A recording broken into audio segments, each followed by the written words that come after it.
That's the truth. It's not big later. It saves you stress, I think. Was inside of sports and sporting world, especially here, Smooth 98.1 FM. We have Tega in the building with us. Hi, Tega. Hello. How are you? I'm fine. Last smiles today. Yeah. Yeah. All right. So join us in the conversation. Send a message to WhatsApp 0809 444 981. Also use the hashtag LockerRoom981 if you're on Twitter. Send a message there. We'll quickly start with a story. Oh, by the way, we're streaming on YouTube, so you can join the stream live on youtube.com/smooth91FM Lagos. Whatever solace the Cleveland Cavaliers could take back to their home court for Game 3 of the NBA Finals, knowing they let a win slip away in Game 1 and had their chances on Sunday's 103 Game 2 loss to the Golden State Warriors, LeBron James said his team better stay on edge. In his words, "We've got an opportunity to go home and we played some really good basketball on our home floor, but that shouldn't give us any comfort. We should still be uncomfortable with the series as we're in Game 1 and as we were tonight." Yeah, I totally agree with him. Sometimes that home court advantage can get to you, but with the way Golden State Warriors have been dealing with it, I don't think that they have any choice but to be on edge. Yes, you can get comfortable. Yes, you have a crowd with you. Yes, you can say what's it now? All in. I think that's their whatever for this year. But whatever it is, Golden State Warriors are just a bit too much for Cleveland Cavaliers to relax. If the Knicks game in Oakland, then they will come back home and be a little late back. But from what it is, I think everybody is going to play their lives out because at least just get one game. Because the way the series is going, it's looking like sweep. I'm seeing broom everywhere. So you want to avoid that broom. You want to be able to play your best. So yes, they're going to be on home court. Fantastic. They'll be able to get the job done there. And they have to get Game 3 because if they lose Game 3, it's over. It's done. I know they come back from 3-1 down before, but this is a totally different year with totally different individuals. That's a super team coming from Golden State. This is a one-man army. Just LeBron James. I mean, just LeBron and the rest. That's what it cool. is. Unlike when they had Kyrie Irving, he could. I mean, on the day they had a thing. So he would support with a few points. He would support with rebounds. He would support with plays. But now LeBron James just has to wear a cape and carry the rest of it. Which means that a lot of players are not going to try out. Because if they are going to win, he'll probably use his best 11. He'll probably use the players from goalkeeper to striker. Please, I don't know. It's not compulsory to win, no. It's compulsory to go to the World Cup and win. So if your leg is paining you, it won't be. Don't play. Just ice pack it on the bench. It's all right. And that's what I understand. The Czech Republic also lost. I think they lost a friendly game recently to Australia, 4-1 or 4-0. So I mean, it's not the Czech Republic of Pavel Nedved and Poborski. Obviously, it's a very poor Czech Republic.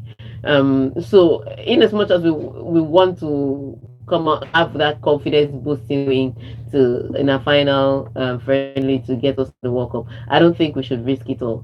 It's not worth it. We want to get confidence. We already know the team is good. We saw the second half in England, the change in formation and the change in performance.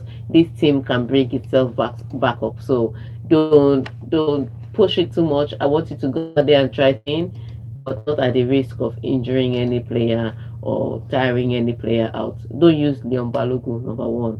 Don't use Iwobi, number 2. Even Moses too, don't risk it. Just try everybody else. There are some new people that you should try out too. Even goalkeepers, don't use Uzoho. I try somebody else. I don't want him to use Uzoho again. We already know he's your number. Just because we never know what will happen. Maybe it's a small red or just never know. Try somebody new. Don't risk anything. Moving on now to this one. Novak Djokovic is in the news. He crashed out of the French Open, and then cast doubts on whether he will play at Wimbledon. The 12-time Grand Slam winner was stunned in the quarterfinals at Roland Garros by world number 72 Marcio Cecchinato. Afterwards, dazed Djokovic was asked when he planned to make his first grass court appearance. He replied, "I don't know. I don't know if I'm going to play on grass. I don't know. I don't know what I'm going to do. I just do I regroup? I do not know. I'm just not thinking about tennis at the moment. What's he thinking, Tega? He's thinking, how did that happen? It was like, look, it was like the match started and Djokovic realized somewhere in the second set that, whoa, I'm playing in the quarterfinals, and then he started to play. Because the first set, after the first set, he looked like testing out us. Like, he's not ready to play. That's his first time here. He's beaten David Goff and he wants to take as many scalps as he can. Such a fantastic run he's had.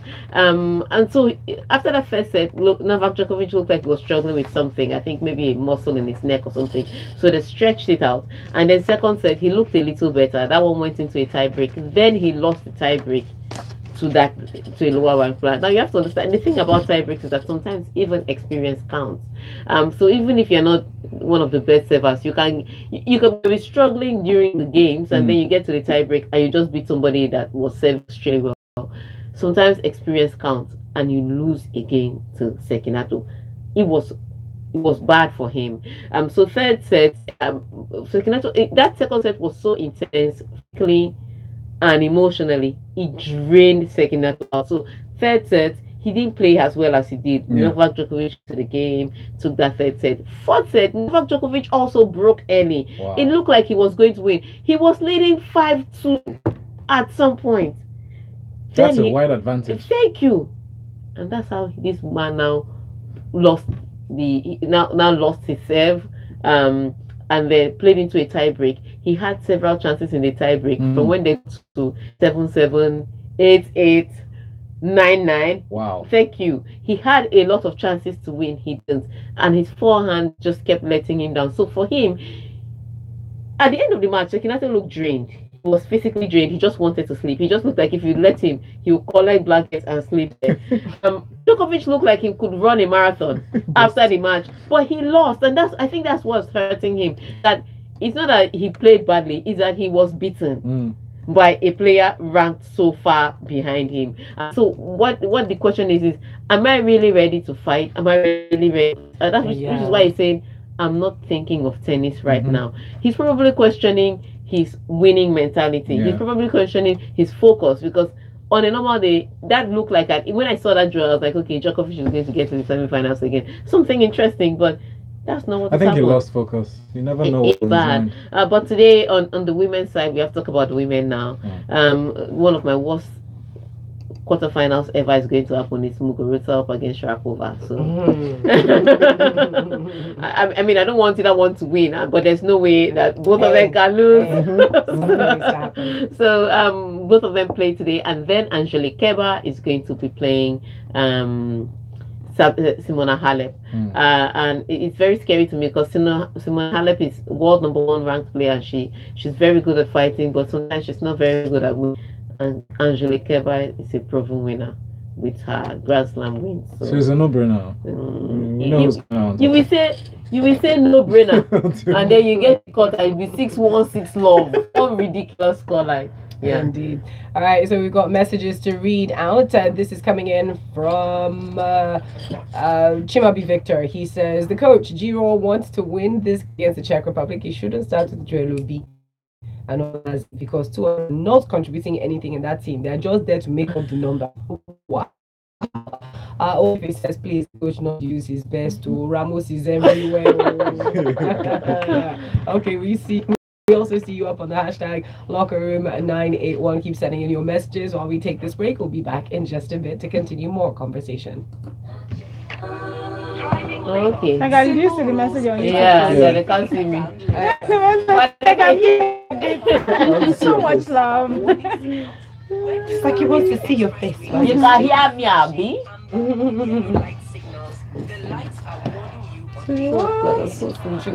Hi, Shukuma. Hey.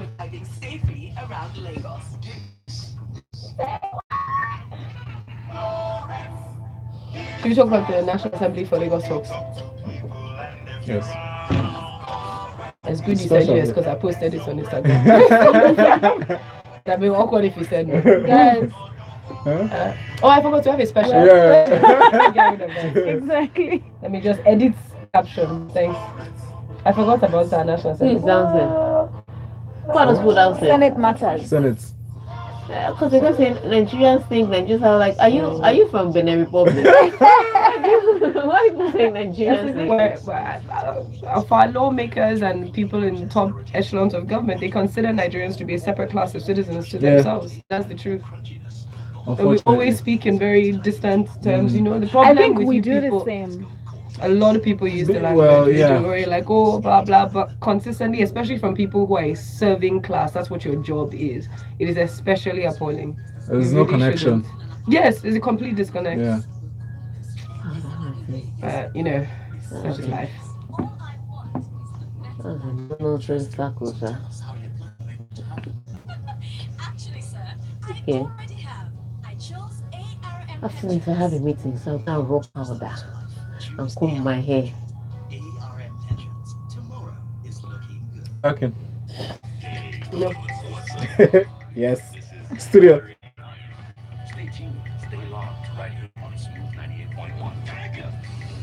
You're listening to 98.1 and we're talking sports inside of the locker room. The number to send your messages to on WhatsApp is 0809 444 981. We'll look at more stories here. Yes, indeed. So we've got this one in. Forbes have released their annual list of the world's highest paid athletes. And for the first time since its inception, no single one female sports star made the cut. Wow. So a couple of things have happened, leaping, and the other thing is the tax man around the world is just like, yes, like this list. So Floyd is placed after earning $285 million last year, with the majority of his pay coming from his high-profile fight, remember, against Conor McGregor, who placed himself fourth list with earnings of $99 million. Lionel Messi was named as the second highest earner with a pay of $111 million last year, and his greatest rival, Cristiano Ronaldo, just trailing behind him with $108 million. Then let's see who else made the list. Neymar, the others, LeBron. What it means is that you are going to see Cristiano Ronaldo in pants tomorrow. You have to sell. How can Messi earn more than him? With all the brands that he represents. I'm telling you, it's going to, you will not believe it. What Cristiano Ronaldo is going to bring out, Cristiano Ronaldo pure water. Selling ads can help you get wings. Trust me, he wants to get that. But what's interesting, Neymar is here, LeBron James is here, Roger Federer is eighth. What it means is that there's nobody here can marry Sha. All these people are married. Oh. Sorry. Sorry, yeah. But I mean, some people are taking second wives, so No, I don't like. I want to dominate possession. Sorry. Steph Curry is here, Matt Ryan is here, Matthew Stafford. Okay, what it means that top 10, I don't have chances there. It's gone. But here's what's always interesting about this list, because I don't see a lot of NFL players here, and a lot of them are very smart not to declare everything. Because you look at this list, like, what are you people talking about? And you know, NFL players, Those guys are ballers. They make a lot of baby food within the sport and outside the sport. So when they don't do this, they know who is coming for them. You know, it's here. We'll just say I'm the richest man. IRS will not come and knock on your door. You do that in America, they will bring out what you paid last year in your taxes. They will compare it to what Forbes is saying. Then they will calculate the change for you. And if you pay it, you go to jail. It's as simple as that. But it's interesting for the women. I've always said this is for the disparity between men and women's sports. Let's just take it to the bank. In 2017, Serena Williams was the only athlete on the list, was the only female athlete on the list. Before that, Marsha Sharapova dropped after the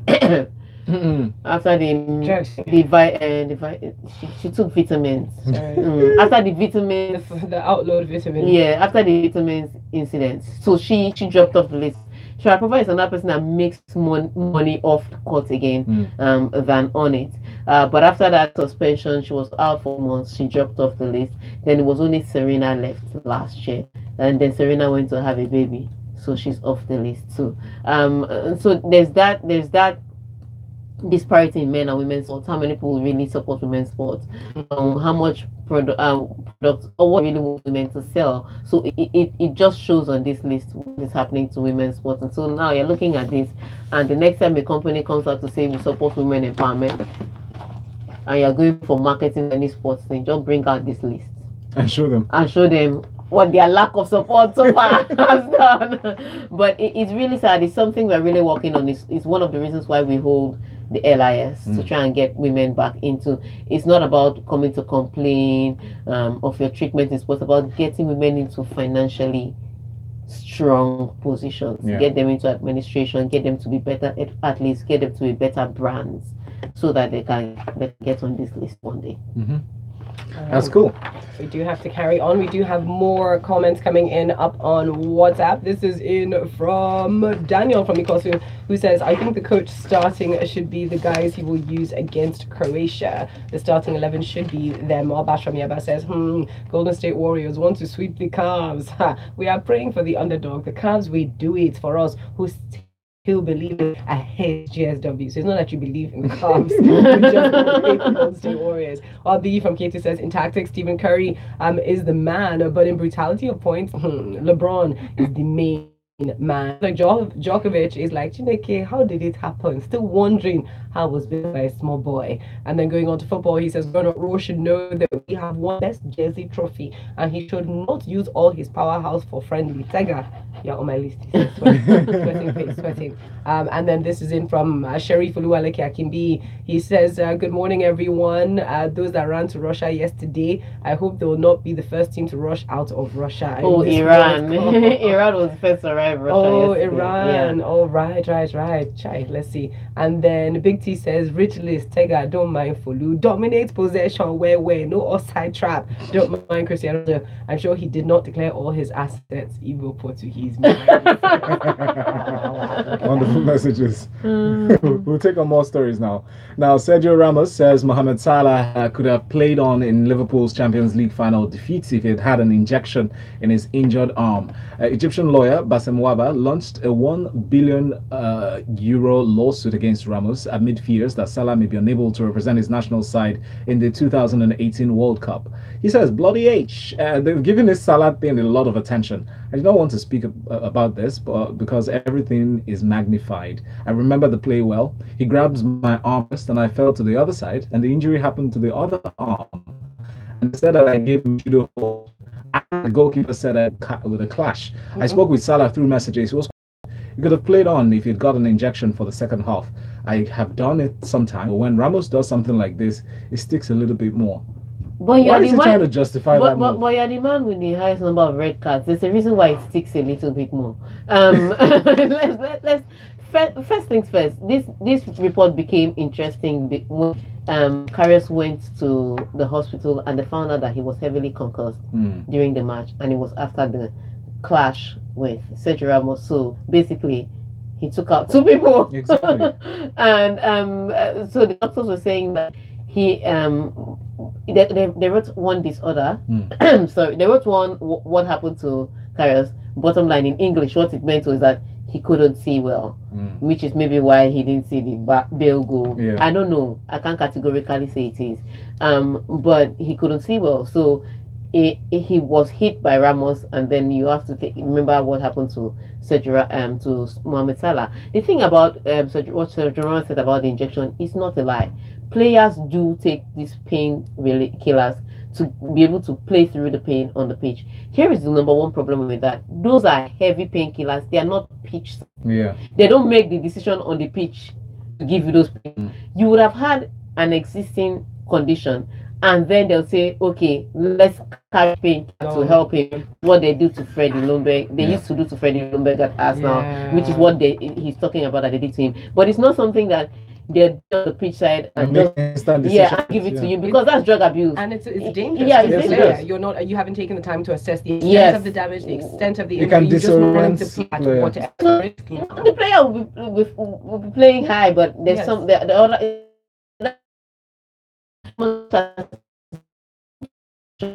also from pitch. Like when my friend came out of her surgery, she was like, "Take it." There was one painkiller that they gave me.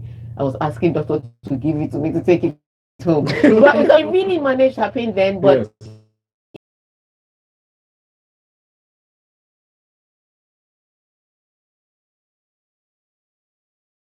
so after the scan and all, you can see that the injury is going to take 3 to 4 weeks to heal. So what he would have done if he had played through the pain would be aggravate an injury, which means that he may not even only have missed the World Cup, he probably missed the beginning of the season for Liverpool. Yeah, right. So some of Ramos giving this kind of advice is just nonsense advice. So ultimately, I'm just saying this. You know you've done something. Just keep quiet. Defensive. Just keep quiet. Don't talk again. He didn't talk since. Just keep not You should have talking. stayed quiet. Just stay actually. quiet. You should have stayed quiet. Instead of No need to exchange talk. messages. A couple of messages. Emma from Makoka says not trying to take shots at LeBron, but he should be on his guard. Curry with the threes. Okay. Up next, this is in from Micah, who says Tega Neymar isn't married, so there is hope. No, I don't want. Well, that goes on to talk about Onazi, saying that he's useless, as the AY is in OK. Wow. Wow. So I hope he just sits on the bench in Russia. I've never heard that. Please don't insult people in such a way. Having said that, I have made a note of that particular one.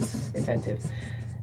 Charles from Yabab says Ramos can never be separated from controversy. How can he say such a thing like that? He purposely did it, and it is not a mistake that Salah couldn't continue. He absolutely kept Firmino quiet throughout the whole 90 minutes. Djokovic forgets to tell that guy, show more age, me. But let's go on a bit of news It's here. Czech Republic, so Slovakia has become a different That's a country. different Exactly. Arsenal are set to sign defender Steven Lichtsteiner from Italian champions Juventus on a free transfer. So Lichtsteiner, who captained Switzerland, will become manager Unai Emery's first signing since succeeding Arsene Wenger. Brings to us, he's a player with great quality, a very positive attitude, and a determined attitude. Stefan will improve us on and off the pitch. He's also 34, going to play in the English Premier League where pace is important for fullbacks. And that's a lot of work. Just like 3 minutes of name to indomitable lion. Okay, sorry, well, I've heard you. And says Arsenal signing an old man. I don't get it. I don't get it at all. But at least we have a leader on the pitch. I mean, sorry, bench. And Chukuma Mama says, I bind and cast every spirit of Ramos. Coach Rod, don't start our full starting 11. No, before an arm lock will happen and someone's shoulder will shift. Lagos, we'll take a break here. We'll be back with more stories. Let's see what's left. Sorry.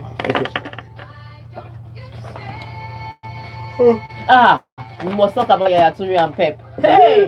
Oh, yeah, Very because that was the gossip of yesterday. Words are being exchanged. Pep will never come out and discuss this matter. If you ask him a question, he'll be like, yeah, Toure said what he said.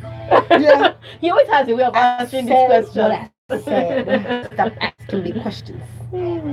What Tuesday? Yesterday or next week? What? The story. It says to be published on Tuesday. It was published on Yesterday. Tuesday. Okay. You need to see, it was everywhere. I wrote a long episode. Crazy. The book of Pep according to Yaya Toure.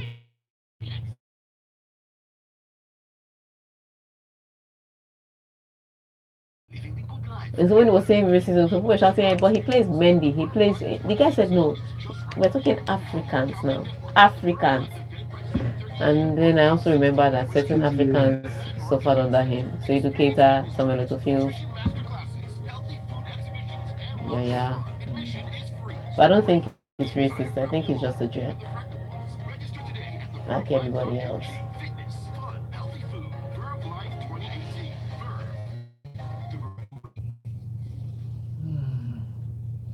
Mommy, what does conflict mean? Conflict?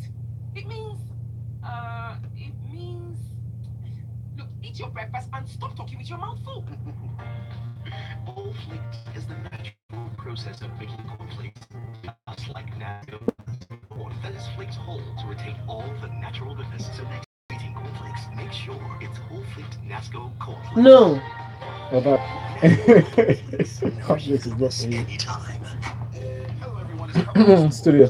Stay tuned to Smooth 98.1. Love music, love life. And we're back with more stories inside of the locker room. You're listening to Smooth 98.1 FM Lagos. Midfielder Yaya Toure accused Manchester City manager Pep Guardiola of having problems with Africa in an interview that was published yesterday by France Football Magazine. Toure said he insists he has no problems with black players because he's too intelligent to be caught. or to be caught out. But when you realize Africans, wherever he goes, I ask myself questions. I'm not the first to talk on these differences in treatment.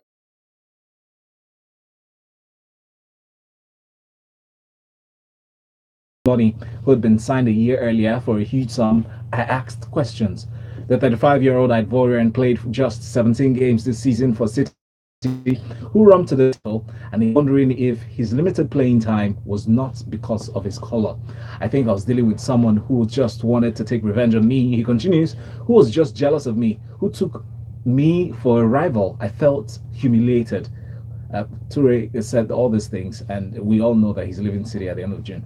Yeah. This table here, He shook this table. It was a big deal. But here it is. I do recognize that Pep Guardiola had problems with Samuel Eto'o Fields. He'd had with Seydou Keita. He'd had with Toure. Wilfred Bonny had to leave. But I don't want to call it. And yes, and what is common to those players is they're all Africans. But I don't want to say he is racist problem, because but it's just Africans. You also have to remember that he plays Gabriel Jesus, who's black. He also plays Mendy, who's black. It's not a racist problem, and he's also had problems with people that are white. Ibrahimovic, he had problems with. He still has problems with Aguero to tomorrow, regardless of the number of goals he scores and regardless of the PR that they do. So what's his problem? He had problems with Mario Götze. Let me just tell you what it is. At the end of the day, people always say Jose Mourinho is terrible, he talks too much, he's arrogant, he's this. Pep Guardiola and Jose Mourinho are not very different from each other. The difference in Pep Guardiola and Jose Mourinho is that it's expression. That's what it is. If Mourinho is upset with you, he will not in his mind and not speak to you. And imagine, take it out on your pitch. Imagine what Zlatan says as soon as he enters the room, Guardiola will walk out.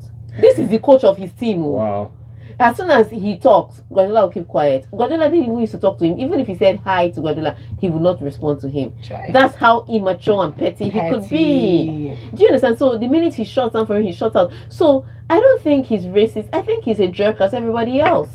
I just don't think that's what I've always said it before, that his character is not angelic like people think. He just doesn't. He just dresses well. Yes, he has discretion. He has discretion. So what Mourinho will talk about and forget, Pep Guardiola will keep in his mind and hold on to. So he's not even. So I don't want to call it racism. I just want to say he's not a saint, people. He's the same as everybody else. Oh boy. Oh well. Just to round up now, we've got a few messages. I will see if I can read this morning. Am I from Akoka says, Arsenal shall like Osho free transfer.